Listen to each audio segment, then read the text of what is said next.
okay, do I have to go to school? You know, and what would you know, and nowadays it's the answer is mixed. You know, Yes. you get a good foundation, and if you can afford it, it's great, but it's not a necessity Yeah. to get your foot in the door somewhere where it's really hard. If you're motivated and you come in, you jump in, you know, to a place, you just have a little knowledge. Sometimes people that, I'm sorry, I start and I didn't know much. I'm being honest with you. I'm not gonna tell I have no clue, but I didn't know anything. I came up with an empty resume, almost empty.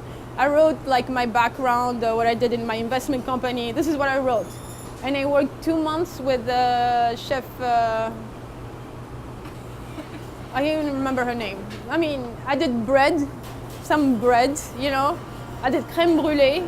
That's all what I did. Like some weird stuff that I didn't even love to do because it was boring to me. One day I came in to go to the restaurant where I used to work, and there was like a big sign in front of the door, closed. I'm like, So I knock on the door. I was like, what's going on? He's like, I'm sorry, we're closed, you know, there's a problem, blah, blah, blah. I was like, can I at least take my tools? I didn't have no tools at all. I had a book. I went to Barnes & Noble one day, and I bought a book. It was like the really first little things, crème brûlée, chocolate mousse, just to make it for the restaurant over there, because they didn't have nothing, no program, no pastry at all. I was like, can I take my tools? And I left just with that book. And he's like, I think he felt bad for me, and he tapped on my back. Hold on a second. I think I'm gonna send you to this place where they speak French. This is how he spoke to me, the guy.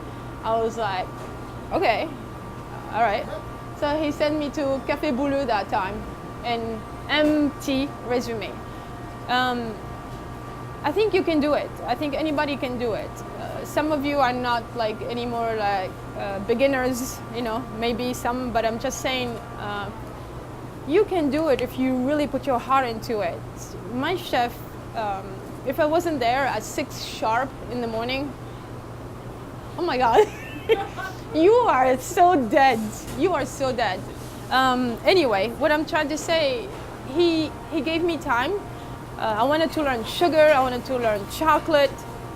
He was very dedicated. So he's like kind of chef who stays many long hours. You know, he didn't really care much. He used to stay till 9. I start AM service. Till 9, 10 p.m. I stay and I do chocolate, tuiles, anything that I could, like to learn and to be at the same level, maybe at that time, to the people that I was working with. It was very tough. Yes, it is hard, but it's up to you if you want it or not, you know. If you don't really, if you just, you know, say, oh, I'm gonna learn pastry, it's not a 1, 2, 3 thing. It's like never stops. It's on and on and on and on.